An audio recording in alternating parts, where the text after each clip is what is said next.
Hey there folks, Santee at the Arizona Ghost Riders. I got Carl from InRangeTV here. He's going to show us his Merwin and Hulbert. Merwin Hulbert? Yeah, Merwin Hulbert. Merwin Hulbert. Let's give it a shot. Let's do it.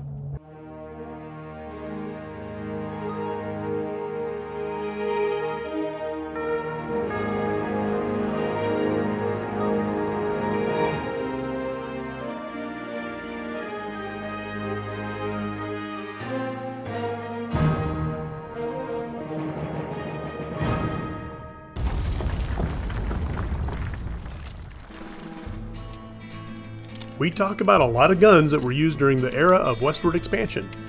Revolvers were all the rage for sidearms. There were many different models to choose from in different price points. In 1868, a gun manufacturer named Joseph Merwin entered into business with Milan and William Hulbert, who owned 50% of Hopkins & Allen firearms. Now, the Hopkins & Allen guns were the cheaper and lower quality ones on the market at the time, but the new Merwin was in a different class. It was well made, reliable, and had a fascinating reloading system. Hey Carl, why don't you show me how you load this thing? Yeah, you actually load it quite a bit like an old Colt single-action Army. You put it at half cock, although the hammer only goes a really short way. And instead of opening out, it actually just slides down, and that's your loading gate. And then you just drop the rounds in. I'll go ahead and load 5 since we don't freak people out there. We'll skip 1. And you just drop them in like you would on a single-action Army. Okay.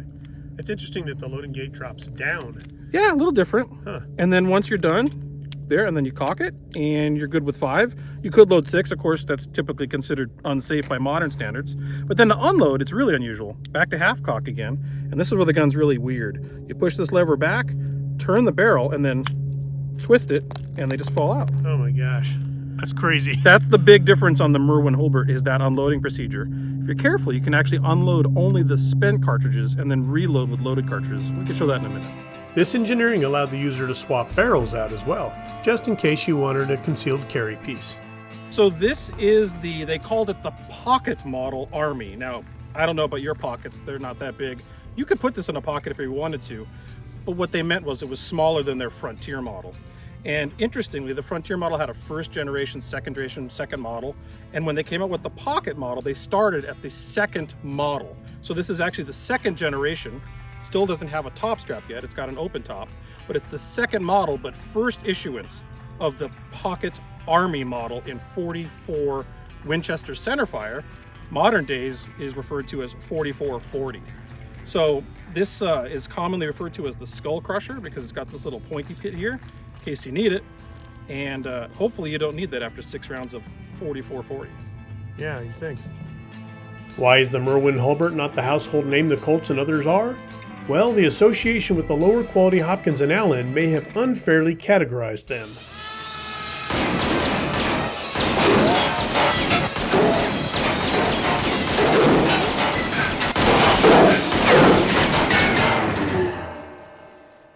Good shooting, Pecos. However, we see some famous old Westians sporting these. John Wesley Hardin, Bass Outlaw, Jesse James, Wyatt Earp, Pat Garrett, and even Texas Ranger Frank Hamer, who carried one in .32 caliber. Dead or alive, you are coming with me. So Carl, I know this was actually a pretty popular gun, the Merwin, but what were some of its competitors next to Colt? Well, the Merwin was one of the most technologically advanced guns in its time for its ability to be manufactured at all and to unload. But the other one, of course, is the Schofield, specifically the number 3. To be honest with you, I think the Schofield is a more tactically advanced gun. If I was going to be in a gunfight, I'd want the Schofield. But the Merwin and the Schofield were like the best of their breed. Okay.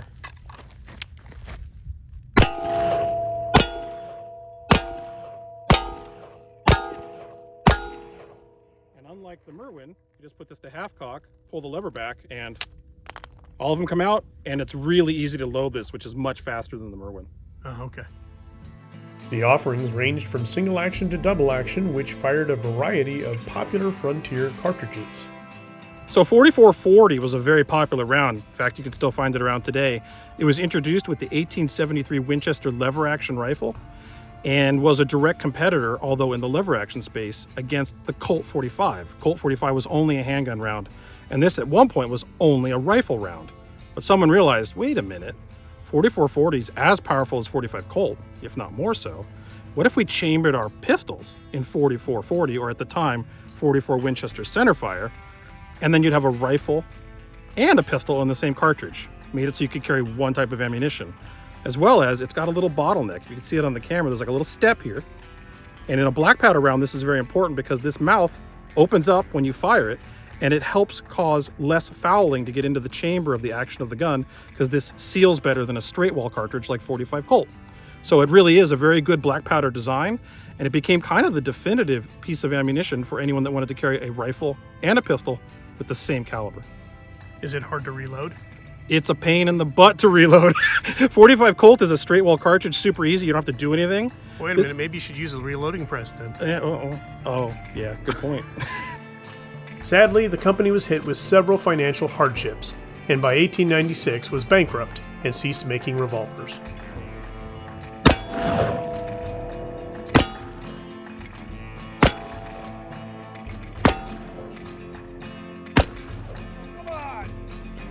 Although it was not my finest day at the range, I thoroughly enjoyed spending some time with Carl, talking history, and learning about this underappreciated firearm that helped win the West. Well, folks, that was pretty exciting. I'm going to hand this back to you before I take it home with me. Thank you. Yeah, they're a little rare and pricey nowadays. Yeah. Well, thank you so much. This is Carl from InRangeTV. I really appreciate you taking me out here and educating me and letting me shoot. Yeah, the Merwin is a really interesting firearm. It's unique in its time, nothing like it.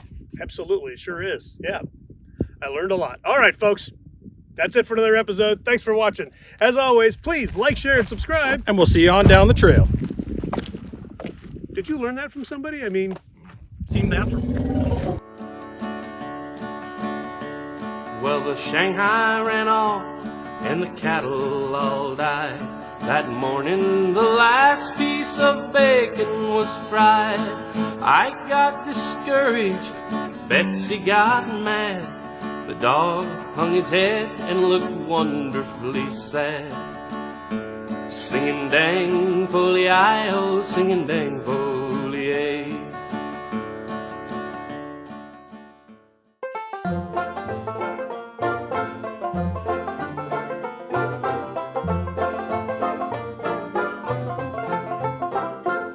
hey there, folks. Santee at the Arizona Ghost Raiders here. I'm flanked by... I'm not flanked at all.